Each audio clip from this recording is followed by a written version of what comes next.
Hello, this is McD the Beast, and this is McD Sports 4 coming to you today with my college football top 25 week 3 rankings. Before I continue, don't forget to hit the thumbs up. Please subscribe to the channel. Greatly appreciate if you do that.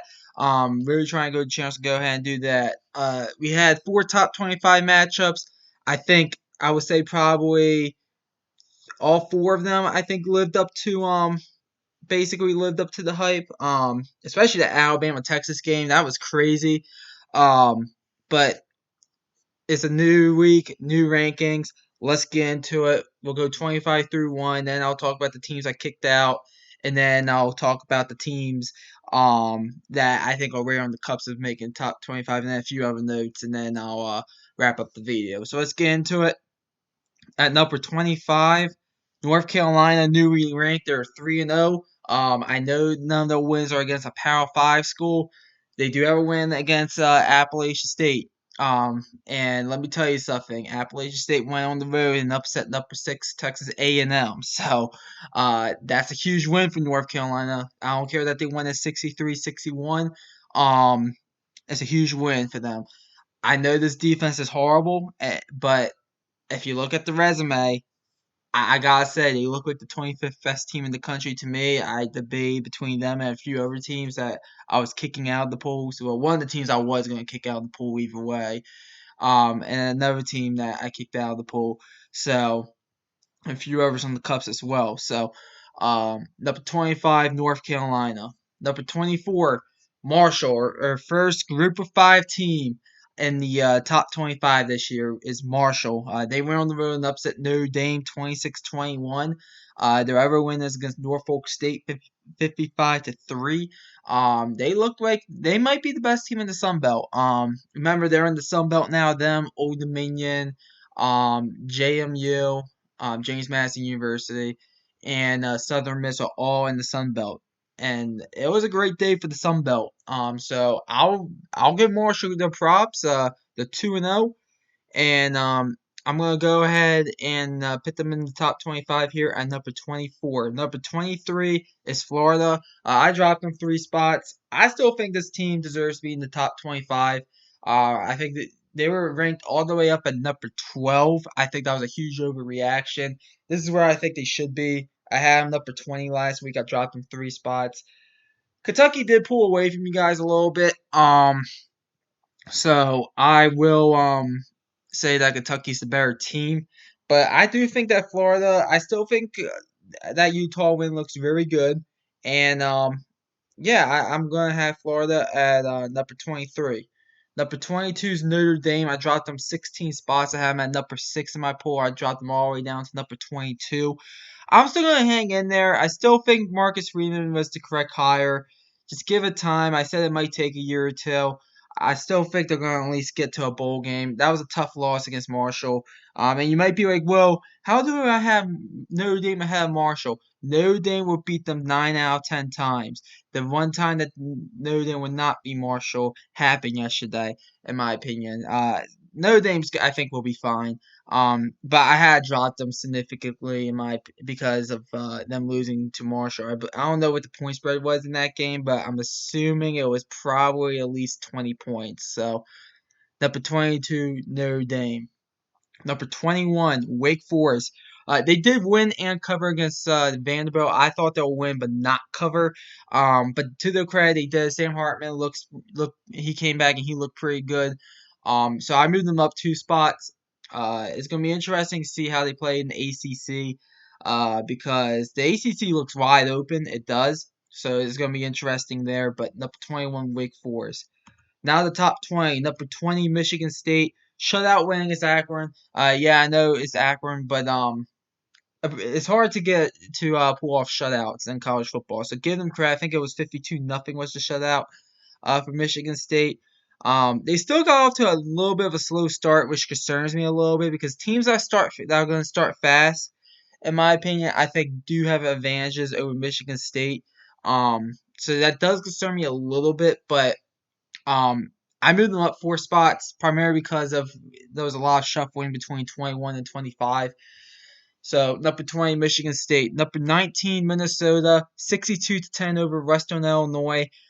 Minnesota looks like the best team in the Big Ten West, people. If you saw the results of Iowa and Wisconsin, which I'll get into here later in the video, but Minnesota looks like the best team in the Big Ten West, in my opinion. I know some people are still going to argue for Purdue, and Illinois looks pretty good, but number 19 Minnesota. I think they are overall the best team in the Big Ten West. Number 18 Texas. Some people I think are going to move them up more than just how much I moved them up. I had them at number 21. I moved them up to number 18. I don't think they were in the AP pool this past week. They might be in the AP pool when it gets released. But you look at Texas. I get that they played. I think they did everything they could against Alabama. First of all, if you told me that score was going to be 20-19 was going to be the final score, I would not believe you. Maybe at halftime, 20-19. But I'll give Texas their defense. I thought played lights out. I really do. You gotta give Gary Patterson a lot of credit. If you guys don't remember, he came on the coaching staff as a special assistant to the head coach. He's really there just to coach the defense. But you look at Texas. I know Quinn Ewers, he got injured. From what I read, it's just a sprained clavable, not clavable, but I forget the bone name, and I know it starts with a C, but it's not a collarbone. It's what Tony Romo had when he got injured with it once. But supposedly it's just a sprain, so I guess that's the good news, and it is his non-throwing arm as well. Clavicle, that's what it's called, clavicle. Sprained clavicle. Um, but I do question a little bit, did Texas just get up for that game and just play their best game of the season, or is this how Texas is going to be? So I do question that a little bit, but I was very impressed with Texas. Number 18, Texas. Number 17, Arkansas. They did beat South Carolina 44-30, so give them credit. That is a Power Five team in your conference. It is a conference win at home. I mean, something in my opinion, I don't think Arkansas is a college football playoff contender. They might be a New Year's Six bowl contender this year, but I mean, and they were better than South Carolina. I don't know if they're better. Let me reword that. I don't know if they're better than the majority of the teams in the SEC West. So number 17, Arkansas, I did move them up 2 spots. Number 16, Utah, they won 73-7 over their FCS opponent. I think it was Southern Utah, if I'm not mistaken. Very impressive win. It's tough to score 73 points on anybody in college football, so give Utah credit.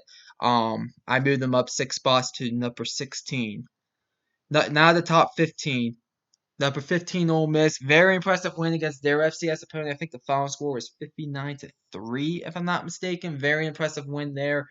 I It's gonna be interesting to see how they do in SEC play, because same thing with Arkansas. I don't think they are a quote unquote college football playoff contender, maybe even a SEC West contender. But I do think they could make a New Year's Six bowl possibly. But I don't know if they are better than the majority of the teams in the SEC West. So that is the question mark there, I think, with Ole Miss and Arkansas, in my opinions. But I was pretty impressed with Ole Miss. Number 15, Ole Miss, I moved them up 3 spots. Number 14, NC State, I moved them up 1 spot. Dominant win over an FCS opponent. And East Carolina did beat Old Dominion, and Old Dominion did beat Virginia Tech in week 1. So that did help their resume some. I still question, though, if they're going to if they're going to make a New Year's Six bowl or come out of the ACC Atlantic. They are in there with Clemson and Wake Forest. And I'll throw Syracuse and Florida State in there as well. I think that those teams, Syracuse is better than what I thought they were going to be, and I'm high on Florida State still, and they kind of proved that in week 1 for me against LSU. LSU did have an impressive win over their FCS opponent, but um, NC State, I moved them up 1 spot to number 14. Number 13 is Oklahoma. They didn't change anywhere in my poll. They were number 13 last week. Very slow start against Kent State last week. Maybe looking ahead to that Nebraska game. which I don't know why you'll be looking ahead to that after what the hell I watched this weekend from Nebraska. But they didn't move in my poll. Kent State is a respectable MAC program. Sean Lewis is building a good program there at Kent State. He has built a good quality MAC program there. So I'll give you a little bit of a pass, but you can't. That game cannot be 7-3 Oklahoma at halftime. So number 13 Oklahoma, number 12 Clemson. Um, Clemson, I did drop them a spot. They kind of lasted days ago against their FCS opponent. They have issues offensively. It's clear to me that they do. Defensively, I still think this is one of the best defenses in the country, but they have issues offensively. Number 12, Clemson. Number 11, Miami. Slow start against Southern Miss. Maybe looking ahead to Texas A&M, which I'll get into here in a minute. But I dropped them one spot. I do think Will Hall there at Southern Miss is building a good program. And Miami did end up winning the game 30-7, but it was 10-7 at halftime, and they were down 7-3 for a while. Miami was um, and there in the first half. So I did drop Miami down one spot. Um, but they have a big game coming up against Texas A&M this upcoming week. Number 10. Number 10 is Oklahoma State. Very impressive win against Arizona State, 34-17. It seems like they fixed some of their issues defensively. Because remember last week against Central Michigan, they gave up 44 points. Now, granted, a lot of that I think was in garbage time, and that's why I gave Oklahoma State a little bit of a pass there. And it turns out me giving them a little bit of a pass worked out. It's basically what I thought it was more than anything. Good win for them against a Power 5 school. Them and Baylor, we'll get into Baylor here in a second. Look like the two teams in the Big 12 that should be favored in my opinion. I know Texas and Oklahoma is going to be there as well. But Oklahoma State, I moved them up 4 spots to number 10. Number 9, Kentucky. Very impressive win going on the road. Um, Without Chris Rodriguez, because to Mark Stoops' credit, he kept them suspended. A lot of people thought that Chris Rodriguez would play this week since they're going up against Florida and their running game was very subpar against Miami of Ohio. Nope, Mark Stoops sticks to his guns and go down into Florida and get the win. 26-16, 2 possession win. I was very impressed with Kentucky last night. I'm filming this Sunday morning, by the way, but I was very impressed with Kentucky. I moved them up 8 spots. They were number 17 in the poll last week. They are number 9 in my poll this week. I was very impressed with Kentucky. And listen, I mean, outside of Georgia, maybe Tennessee, um, who's gonna beat them? Who's gonna beat them? So number 9, Kentucky. Number 8, Tennessee. Speaking about Tennessee, I moved them up 4 spots. Listen, I don't care that, and I'll be honest with you. Pitt. I mean, we were that Pitt is one of the two teams I did drop out of the poll, and I'll get into why here in a second. Um, I don't care that they. I mean, they did win a top 16 game in my opinion on the road in the overtime, 34-27. I mean, and listen, give Tennessee's defense credit. Josh Heupel said it during the post game interview there with right after the game. This defense hung in there for Tennessee, in my opinion. That's kind of the main reason why they won this game against Pitt. Hostile environment, we're on the road to beat Pitt. I was pretty impressed with Tennessee here. I moved them up 4 spots. They're number 8 in my poll. I think they have a nobody this upcoming week, and then the home game against Florida. That home game against Florida is going to be huge for Tennessee. So number 8, Tennessee. Number 7, Baylor. I did not move them any. Listen, that game against BYU was wild. If those teams play each other 10 times on a neutral field, it'll be 5-5 each way. Each team would have won 5 and lost 5, in my opinion. I'm not concerned about Baylor at all. BYU, I think, and I said this is a top 10 matchup in my opinion. I had Baylor in number 7, BYU in number 9. So I'm not concerned that Baylor lost this game. And I still think they should be favorites to win the Big 12. But going into a hostile environment like that, into BYU and getting the game to overtime, that's pretty huge. So give Baylor credit. But they got the loss. I didn't move them any. I kept them at number 7. Baylor, number 7. Number 6, USC. I was wrong. I did have Stanford upsetting USC. The final score was 41-28 USC, but two of those touchdowns for Stanford were scored at garbage time. It was 41-14 at one point. I mean, USC, Stanford did win the line of scrimmage some, and that's why I picked Stanford because I thought they'll win the line of scrimmage and they could just slow down the game, which they didn't. But if they could slow down the game, they'll have a shot in this one. They were 9-point dogs, but USC just has way too many threats on the perimeter, in my opinion. The amount of threats they have on the perimeter and the way they run that offense. Caleb Williams is a star at quarterback. Um, I'm just gonna be honest with saying this. It's going to be tough for a lot of teams in that Pac-12 outside maybe Utah to beat them, in my opinion. Maybe Oregon could beat them. And it's going to be tough for a lot of teams across the country, I think, to beat them. Outside maybe like some of the teams in the top 10. Um, USC looked good, and I moved them up 2 spots to number 6. Now the top 5. Number 5, BYU. I moved them up 4 spots. BYU, they have a big game against Oregon coming up here in a week or two, but BYU looks like a top 10 team at worst, in my opinion. I have them on number 5. I was pretty high on them coming into the season. I thought they would get that win against Baylor. I had to score 31-27 BYU. It was 26-20 BYU, so a little bit more low scoring than I thought it would be, but nevertheless, it did go into overtime. BYU did get the win. Um, huge win for them. I know they were ranked number 21 coming into this one in the AP pool. They'd be the number 9 team in the country in Baylor. I had this game as a top 10 game, so that's how I viewed it as. And they showed up and played. That home crowd was electric. Give BYU credit. To me, they are the 5th best team in the country from what I have seen so far this season. I moved them up 4 spots to number 5. Top 4. Number 4, Michigan. They did not cover against Hawaii. It doesn't surprise me that they did not cover against Hawaii. It was 42-0 at halftime. Jim Harbaugh basically called the dogs off.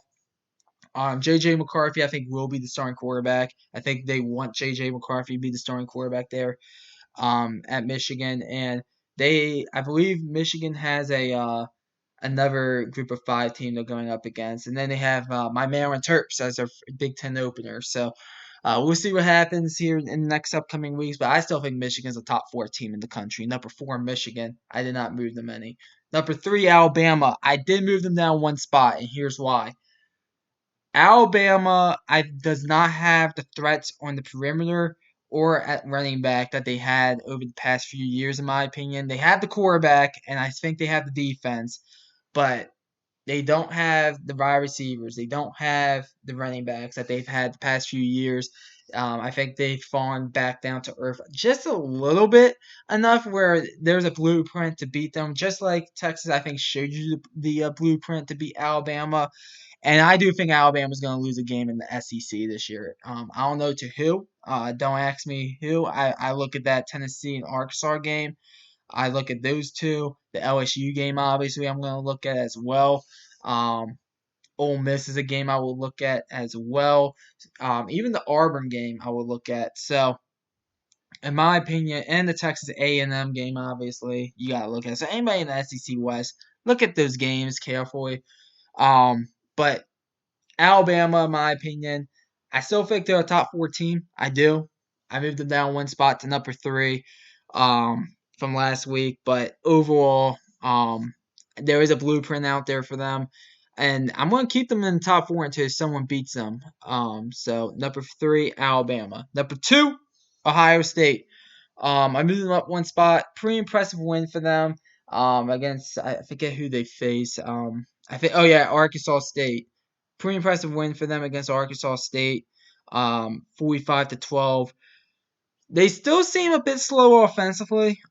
Maybe it was coming off a physical game against Notre Dame, but Ohio State I think will be fine. I mean, you look at the schedule. I mean, I do think that Iowa game does concern me a little bit, only because I think Iowa might have the best defense in the country. But Ohio State number two, and then number one, Georgia. I know they only won 33-0 against Stanford. I don't care. They pitched a shutout.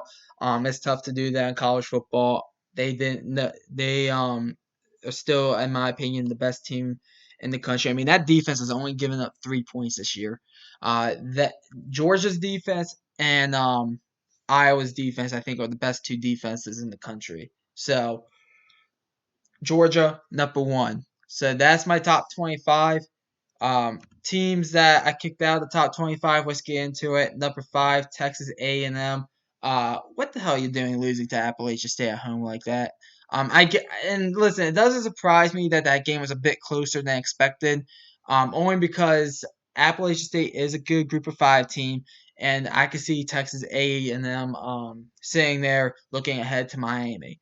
But what the hell are you doing ending up losing to them 17-14? You tell me you can't even get like 20 points on them.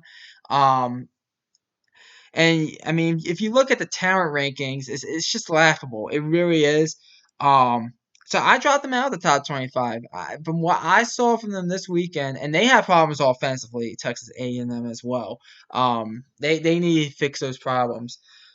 But from what I saw this weekend and from what I saw last weekend, that offense is not good.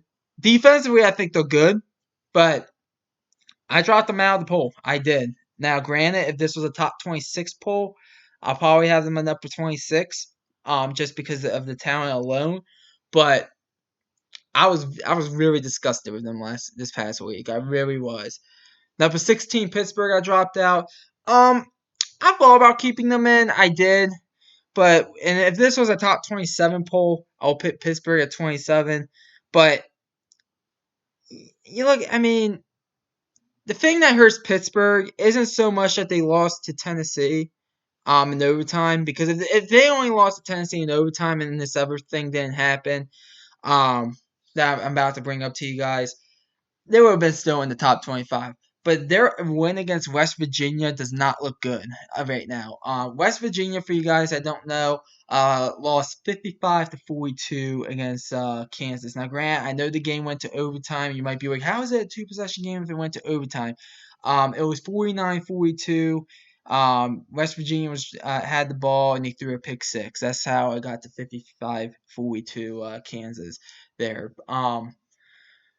So, in my opinion, I look at that win for Pittsburgh, and I just don't view it as a big win. I just don't. As a matter of fact, it's kind of not a strong win at all, if you want my honest opinion. So, I dropped them out, kind of more to do with their resume than their game against Tennessee. But I still think they're a borderline top 25 team. Pittsburgh is.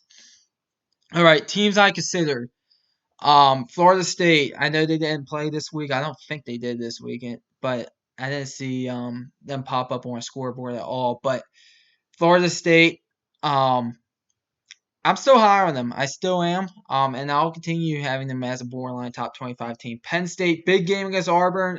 Auburn was definitely looking ahead against San Jose State at this one. They only beat San Jose State by 8, 24-16. Penn State, um, they got off to a little bit of a slow start, but I think they won 46-10 against Ohio.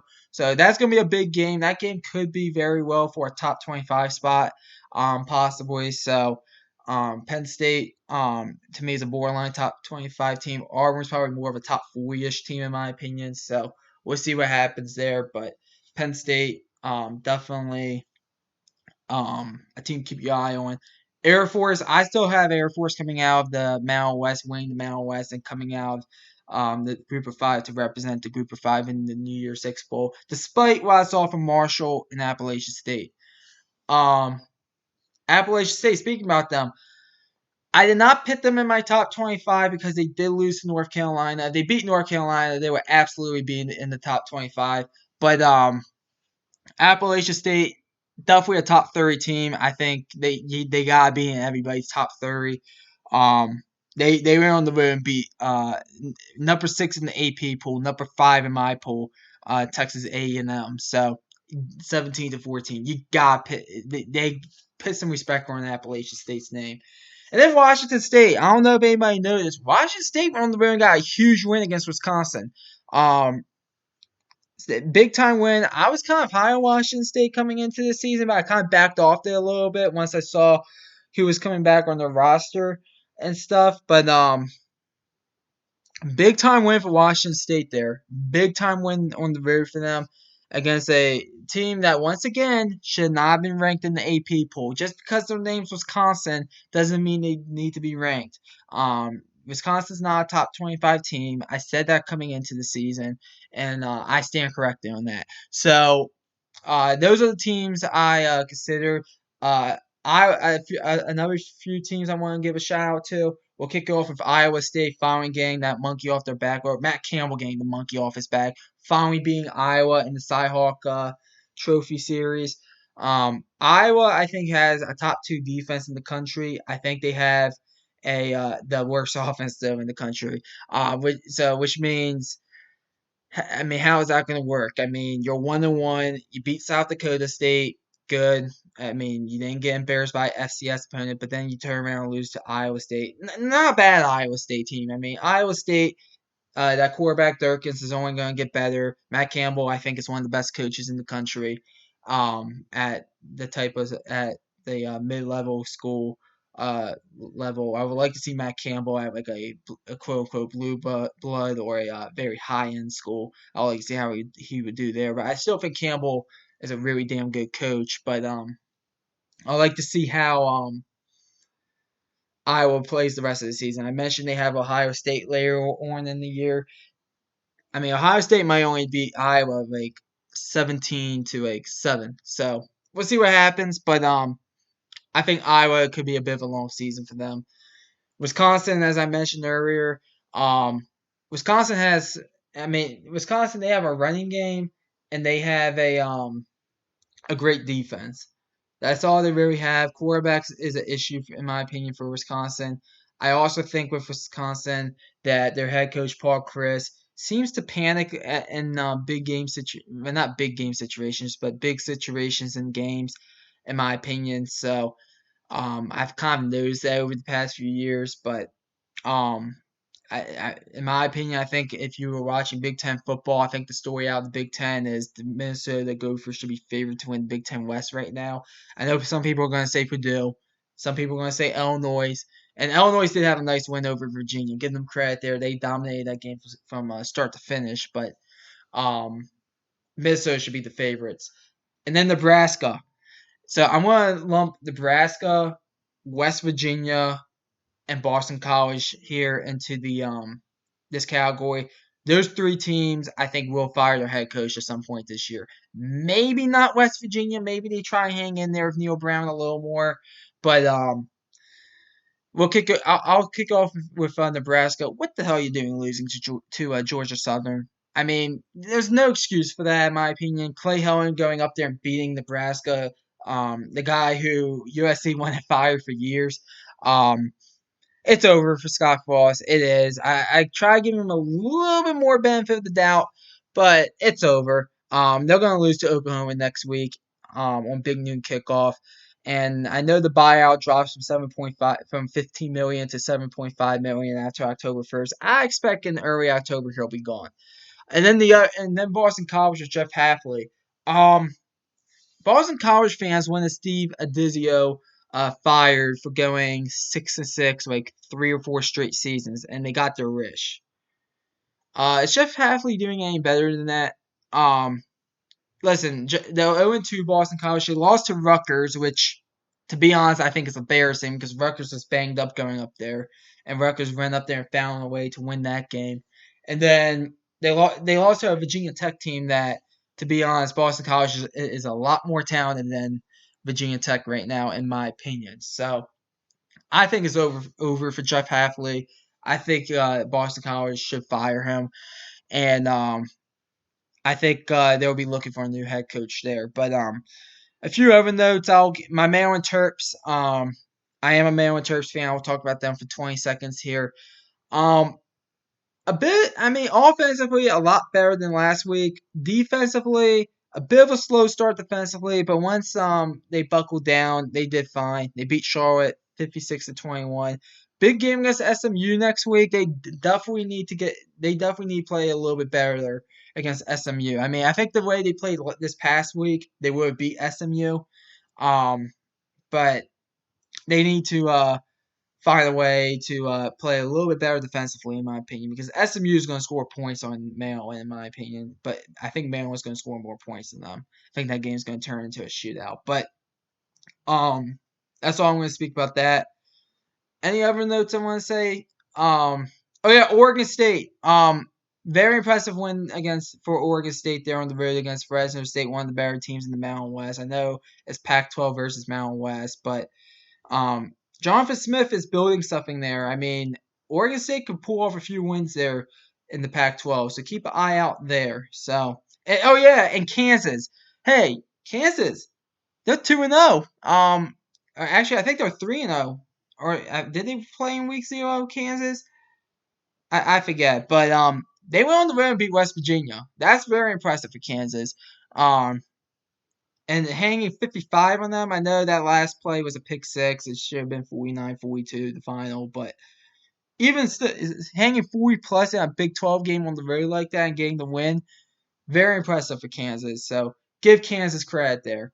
And Kansas State got a big win against Missouri too. That game was 40-12. I think Eli Drinkwitz could be a guy that could be shown the door here soon as well. But anyways, um, that's basically what I saw this past weekend. Um, I'll do I'll be watching the NFL games this Sunday, and then I'll probably recap the NFL real quick. Maybe I'll just do a live stream, maybe on Monday or something, or I don't know how I'll do that. But and then we'll do our NFL picks for week 2, college football picks for week 3, and then go from there. But thanks for watching the video. Hit the thumbs up. Please subscribe to the channel. Greatly appreciate you do that. McD the Beast signing off.